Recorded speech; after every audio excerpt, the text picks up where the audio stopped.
We are reviewing episode 12 called The Master Builder this week on Energon Entries.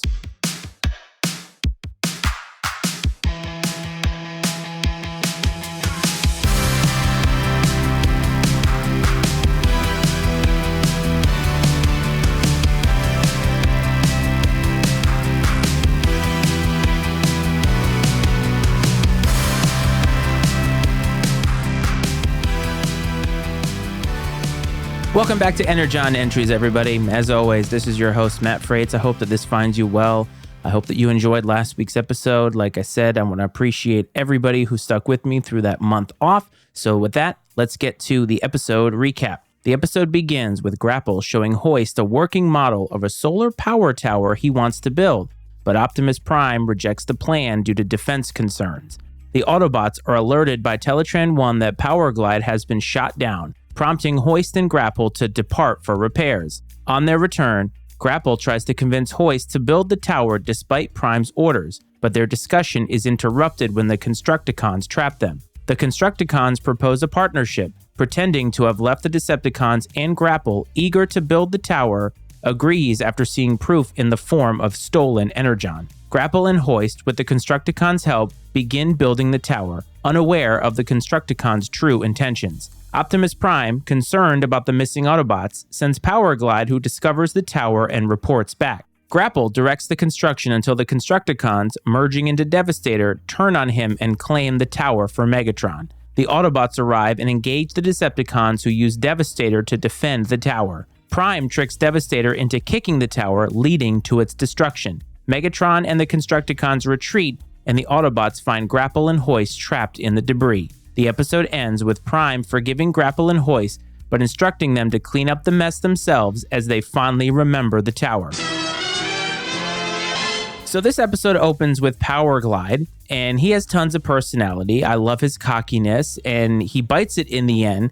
But you know what? There's something about having confidence in yourself and to get a little bit of personality where it comes to these new Autobots, and it's nice to see that. They're not just out there trying to defeat Decepticons, they have their own personality. You also see and hear as we get into this episode from two new Autobots, Grapple and Hoist. Both seem to have fancy sounding voices. I think they're like British or something, and it seems to give the illusion that they're super smart. I don't know if that's something that still happens today, but even back in the day, if you think about old Star Wars, anybody who had a British accent seemed to be smart, or any type of show. It just made them seem like they were a little bit smarter, and I think that that's applicable here. So Spike is now teaching Optimus Prime how to play basketball, and I feel like at his age, and we've been over this, I don't know, maybe a month ago, maybe 2 months ago, about his age, about how Spike seems to be in high school, and all he does is hang out with the Transformers, and the Autobots specifically. And obviously, I know this is a show, but maybe Spike needs a hobby. Maybe we should get my man a hobby. So Optimus Prime saying Grapple didn't think of how to protect the solar tower from the Decepticons seems kind of funny to me, because they themselves, the Autobots, are never really prepared for the Decepticons coming into their base. We talk about this a lot, where Teletran 1 seems to never know when a Decepticon or any type of intruder is in the base, but yet it seems like, it seems like the Autobots are never really prepared for this, so Optimus Prime saying this feels a little bit hypocritical in my mind. And it's also interesting that both Hoist and Grapple have guns as one of their hands. A lot of the new Autobots, you've probably noticed at this point if you've been watching along, have different quirks to them. They're not just generic robots. And when it comes to Grapple and Hoist, obviously one of their arms has this gun at the end, and that is definitely something that they're using for building. It's probably used for welding or what have you. So it seems like a lot of these Autobots, and all the new Autobots, seem to have almost like a specific function, or at least some of them do. Grapple and Hoist very much so with the tone of this episode. And so obviously they're going to have very specialized weapons or specialized parts about them that are going to help them do their job. Fast forward, of course, to the Constructicons, and of course the Constructicons just happen to be spying successfully on the Autobots, and more specifically Hoist and Grapple. This happens a lot through this series. We see that the Autobots are always having their plans intercepted. We see that the Autobots never really think about what they're saying and who could be around when they're saying it. So of course the Constructicons are going to hear everything about this, and it does seem that no Autobot is able to keep any kind of secrets. And the Decepticons have this camera that's just sort of hanging around in the exact spot that this conversation is happening. And obviously this is a suspend disbelief sort of thing with an 80s cartoon, but it seems like the Decepticons have all these little things everywhere that allow them to spy identify very, very easily. And you have to ask yourself, why don't the Autobots have this? But it's also very, very convenient, much like the Autobots having these special powers or secondary powers that always seem to come in handy right just now whenever they need it. In this episode too, I think we see something that we hadn't seen before in each of the Constructicons speaking. And I believe that it's funny because each of them had sort of like this sentence that they said that definitely proved their loyalty. And I do like, again, that each of them gets a personality, because while each of the Constructicons obviously has a very specific task, each of them has personality within this group. Obviously, Hook is the scientist, Scrapper is one thing, Mixmaster is sort of the chemist or whatever. So each of them has kind of a personality, and by allowing each one of them to speak, even giving them cliched things to say, that allows their personality to shine a little bit, and I actually do like that. As they're building this solar power tower, which obviously Grapple is very, very proud of, and Hoist, being his friend and it showing a lot of loyalty, is very proud of this as well. But as they're going through this, the Constructicons are helping them. And obviously the whole, hey, here's some Energon cubes, this proves our loyalty to you, it doesn't really fly. And these are two naive Autobots in Hoist and Grapple, because obviously Grapple just wants to build this. And he's told no. And just like every teenager almost, you do whatever it is that your parents say you're not supposed to do because you think that you know better. But in the process of all this, they're having to get all of these materials. And how does Hoist and Grapple think that this happens? Do they know that the Constructicons are going to construction sites and stealing from the humans? That wasn't a giant red flag to them? And it seems like Grapple is really in need of some validation, and he needs it from his leader, Optimus Prime. Last episode during Microbots, I talked about the leadership that Optimus Prime showed by standing up for Perceptor when Brawn was getting in his face. And right here, this is where Optimus Prime needs to show some leadership and understand that Grapple is in need of this kind of validation, and specifically from his own peers. But the Constructicons are playing a very, very smart long game here, and it's obvious that they're playing up to Grapple's ego. They know that they want this solar power tower to themselves, and what best way to do that is to allow Grapple to think that he is in charge, to think that he's the smartest person out there. Remember, they're asking him to do things, over complimenting him. All of this is actually very, very genius. When it comes to plans, the Decepticons always have better plans than the Autobots, and the Constructicons are playing an exquisite game here. I have to ask, though, going back to the Autobots, why did Prime and the Autobots bring Spike to this whole thing when they knew there was going to be a battle? This happens every episode. Whenever Teletran 1 lets them know, or one of the other Autobots lets Optimus Prime know that Decepticons are up to no good, they're going to go there, a battle is going to ensue. There is never any sort of diplomatic solution when it comes to situations like this. Yet every single time, Spike seems to need to go with them, and nobody in the Autobot ranks seems to think, maybe this isn't a good idea. Maybe we're putting Spike in danger, not to mention the fact that Spike always puts himself in danger as well. So as, of course, the Autobots are driving up to this site and they're going to confront the Constructicons and the Decepticons, we seem to get a new power where it seems like the Autobots are able to shoot lasers out of their headlights. Definitely not something that we've seen before, and something tells me we're not going to see it again. This is one of those powers that's going to show up in this episode because it's needed, it's exciting, but we're not going to see it again. However, if the Autobots are going to drive everywhere, at least have some kind of weapon in car form, because that is definitely going to help save them for the long trip, and whenever they get there, they're going to be tired. So that's actually something that was kind of neat to see from the Autobots. We usually don't get that. We get secondary powers from individual Autobots, but in this case, I actually kind of liked it.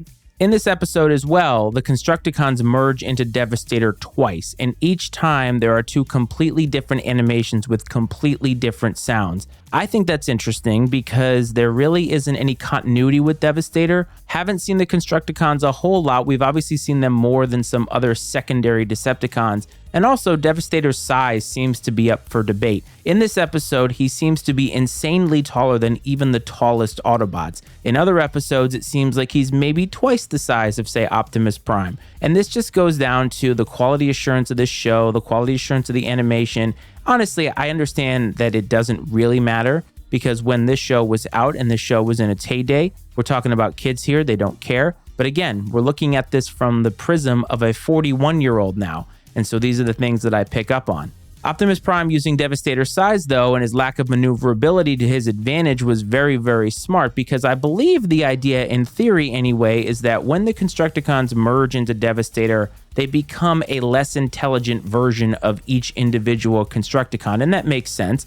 If you're now taking 6 different individual minds that have their own personalities and their own thoughts, and you're merging them into one collective mind, this isn't like in Star Trek where the Borg are a collective. I think the entire idea is you become more brute force strength than necessarily smarts in this case. And so Optimus Prime knows this. Devastator is going to almost see Autobot, kick Autobot, and that's where he uses it to his advantage. The Autobots, of course, are searching for their lost comrades, and even though they're working with the Constructicons, they're still looking for them, still concerned about them. And I say this every episode, but it's nice to see that this is part of continuity. This really shows that the Autobots are sophisticated in the fact that they can add nuance to these things. Grapple and Hoist made a devastating mistake, no pun intended. Obviously, they went against Optimus Prime's orders. Obviously, they put themselves in danger. They put the other Autobots in danger, and they put the Earth in danger. But at the end of the day, they are still Autobots. They're still brothers, and the Autobots are looking for them, and I love that. And I love also, at the end, when they know that they're safe, just like any parent would do, Optimus Prime sort of acts like a dad or acts like a parent, and he's making them clean up their mess. This is something that you would see out of parents and teenagers or even parents and toddlers. I said earlier that Grapple, more specifically, needed validation here. And I think before he gets that, Optimus Prime is showing that leadership and saying, hey, look, you made a mistake. I forgive you. We forgive you. But you're going to have to clean up your mess before you actually get forgiveness and before we figure out a way to make you feel better within this group. Optimus Prime is a true leader. I know that I get on his case for some of his strategic moves, and maybe he's not the most forward thinker when it comes to stopping the Decepticons, but when it comes to those intangibles, when it comes to those soft skills as a leader, Optimus Prime definitely has that in spades, way more so than Megatron ever could. Overall, how did I feel about this episode? This definitely seemed to be fully engaged in terms of new Autobots, new Decepticons. We saw a whole bunch of them here. Obviously, Hoist and Grapple, who we haven't really seen a whole lot, if at all, on television, are a focal point of this. And for the first time, we really see that we get some character development from the two of them. So first time we see them, we get some character development, a lot of depth here, more specifically with Grapple. I think you see that Hoist is a loyal friend. Of course, all the Autobots are, but Grapple really has the character development and the growth here. And instead of just trying to throw in new characters to sell toys, it seems like in some spots anyway, in this episode and even in some others, we're getting a little bit more development. We're getting a little bit more context as to who these robots are, and I like that. I think we're going to see that more specifically for the Autobots, but you never know. We might see it for the Decepticons down the road. And overall, I think this was probably a deeper episode than most. And I don't know if that's something that's going to come. Hopefully it is a taste of things to come with some of these newer characters, because if you're just going to continue to give us new characters, hopefully they become the focal point of episodes. Obviously, we're now 12 in. There's 20-something left to go. I thought this was actually really, really good, and it showed a lot of depth and a lot of growth and really a lot of progression and something to build on for the future. Have you watched this episode recently? If you have, let me know what you think. Email mattyicemedia@gmail.com. I always love to hear from you. If you are listening on Apple Podcasts, please leave a review. 5 stars would be amazing. And no matter what app you're listening to, a review is applicable, any type of stars. I just appreciate everybody listening and everybody taking out the time. It's a really fun podcast to do, and I hope you're having fun listening. I'll be back next week with episode 13, The Insecticon Syndrome. But until then, I hope this finds everybody well. I hope this finds everybody safe. I will talk to you all next time. This is Energon Entries.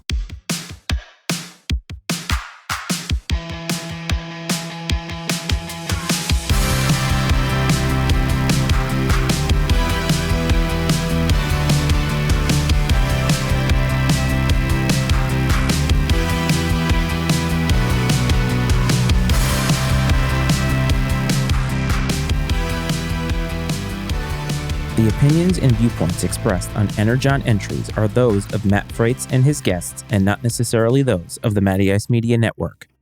Energon Entries is exclusively owned by Matt Freites and is brought to you by the Matty Ice Media Network.